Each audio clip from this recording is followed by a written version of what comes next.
জাতীয় নিরাপদ সড়ক দিবস উদযাপন উপলক্ষে এক বর্ণাঢ্য র্যালি ও আলোচনা সভা অক্টোবর 22 তারিখ ফজরত ফটিকছড়ি উপজেলা মুক্তিযোদ্ধা জহিরুল হক হলত অনুষ্ঠিত হয়েছে। উপজেলা সহকারী কমিশনার মোহাম্মদ নজরুল ইসলামের সভাপতিত্বে আয়োজিত এই সভায় বক্তব্য রাখে নাজিরহাট হাইওয়ে থানার ওসি শাহাবুদ্দিন, ফটিকছড়ি থানার তদন্ত কর্মকর্তা রফিকুল ইসলাম, নাজিরহাট বাজার সমিতির সভাপতি নাসিরউদ্দিন চৌধুরী, উপজেলা ভারপ্রাপ্ত শিক্ষা অফিসার হাসান মুরাদ চৌধুরী, উপজেলা সমবায়ী অফিসার শহীদউদ্দিন ভূঁইয়া সহ আরো বহুত কেউ। মানসম্মত হেলমেটের কথা, কেউ যদি ঢাকায় যান, পাঠাও বা উবারে চলেন, উবার মোটরে চলেন, দেখবেন যে ড্রাইভার যিনি চালাচ্ছেন তার হেলমেটটা যথেষ্ট মজবুত এবং ভারী। আপনাকে যেটা দিবে সেটা হলো বাতাসে উড়ে যায়, ঠিক আছে, রক্ষা করে। কারণ আমরা যখন মহাসড়কে রাস্তায় বিভিন্ন পয়েন্টে আমাদের অভিযান চালাতে হয়, যানজট নিরসন করতে হয়, আমাদের প্রসিকিউশনের ব্যবস্থা করতে হয়।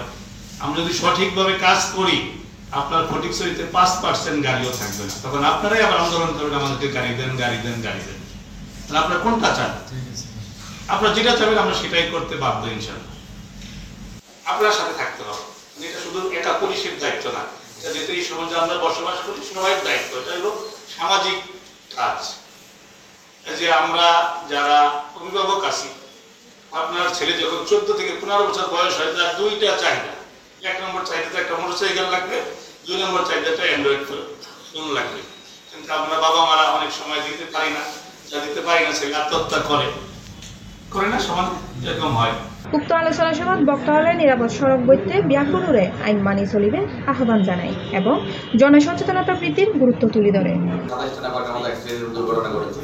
আসলে এখানে মোটরসাইকেল অ্যাক্সিডেন্টগুলো বেশি হয়। আমাদের আজকের দিবসের প্রতিগত বিষয়ে হেলমেটের কথা লেখা আছে। তো হেলমেটের বিষয়টা আসলে এখানে স্কুল শিক্ষকরা আছেন, তবে গার্ডিয়ানরা থাকলে আরো বেশি ভালো হতো। বিশেষ করে ইয়াং বয়সের বাচ্চাগুলা মোটরসাইকেল খুব দ্রুত গতিতে চালায়। এখানে দ্রুত গতির বিষয়টা আছে, প্রতিবাদের বিষয় আছে।